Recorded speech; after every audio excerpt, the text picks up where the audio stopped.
Hey guys, I'm back doing what I do best, slow cooker recipes, and today I've got an extra special one for you. Let me start by saying welcome back to my subscribers and hello to any of you that are new. Here on my channel, Katie Cooks Easy Recipes, we do just that. I'll teach you how to make some great recipes with very little effort. And for today's cooking video, we're going to be cooking this sausage and veg ragu. It's so delicious. Let's get started as usual with our ingredients. So we've got a couple of tablespoons of olive oil, and then I've actually got some sausages that I've squeezed out of their skin. I just feel like it's already flavoured, so it's better than using plain pork mince. And then I'm packing in the veggies here. One, it will make the dish more robust, and mushrooms will really add to the meatiness, and it's cheaper. And we want to get some extra goodness. So I've got some diced onion, courgettes, mushrooms, aubergine and carrot. I'm not going to lie, the aubergine and courgette was just because I had it in my fridge and I needed to use it. So my aromats that I'll be using in this ragu are salt, pepper, oregano, dried rosemary, some nutmeg and some bay leaves. And then I'm going to be using some tomato puree and garlic paste. It's about a tablespoon of each there. You'll find as usual the full list in the caption. We've got some tomato passata, and then I've got an oxo stock cube. Now this is a lower salt one because I'm actually making this for my baby as well. Ordinarily I'd use one of these rich, deep, normal salt level stock cube. So that's entirely up to you. I'm making a couple of altercations, like I'm not putting wine into this dish again because I'm cooking for my child, but I will show you in the video if you choose to use wine where to add it in.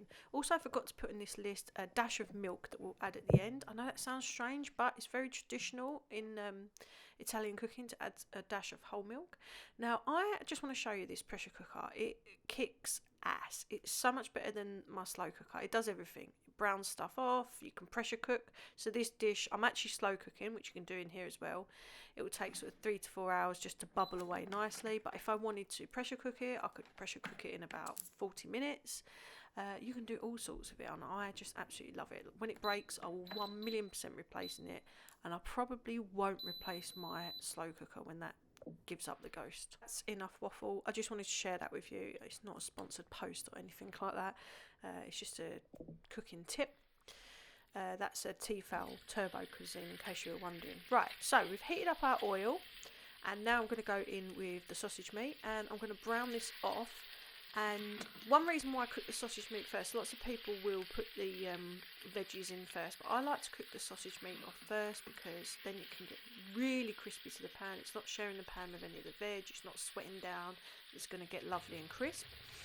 And another great tip when you're cooking with sausage like this, as you can see, there's great big chunks. It doesn't look much like sausage, like pork mince at all, and you want to make sure that it breaks down properly, so you've got like a mince or a crumbly kind of texture. And the best way to do this is allow the sausage meat to cook a little bit first. If you try and do it just now like I was showing you, if you try and do it while it's still raw, it'll just squash into a patty type thing. So once it's started to cook, as you can see here, it crumbles up a lot easier.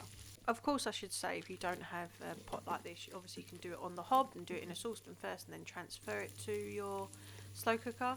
I've let the pork mince sit there now, and as you can see, it's getting some lovely little golden crispy bits. It goes the same as if you were cooking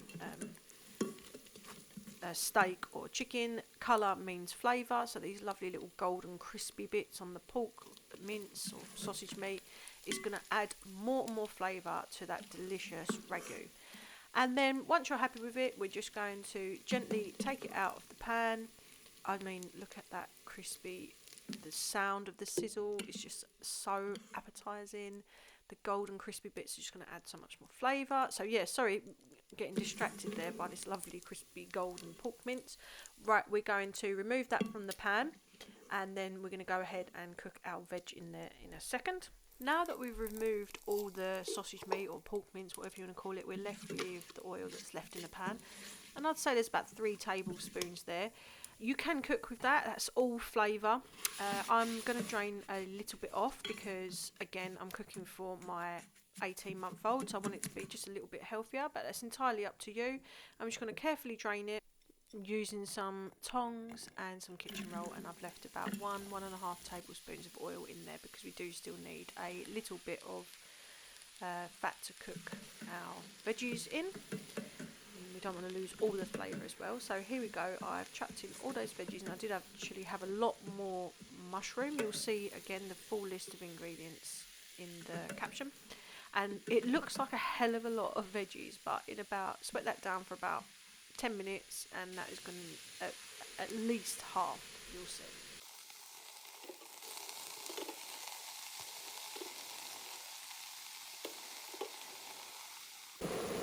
And there you have it, once it's started to sweat down, because don't forget those mushrooms are just full of water, so as soon as that starts evaporating they just shrink.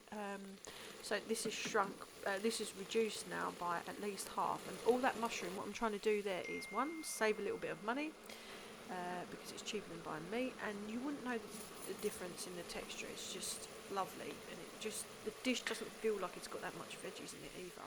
It just adds flavour, texture, and yeah, meatiness, I guess. Right, so I've thrown my aromats in, and then I'm going in with the tomato puree and garlic puree. We're going to give that all a stir around and just give it a couple of minutes to get lovely and fragrant.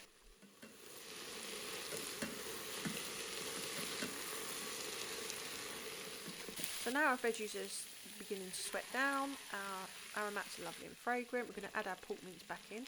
If you were using red or white wine at this point, you want about 200 ml, and you put it in now, let all turn it up to a high heat and let all the alcohol, or most of the alcohol, cook out.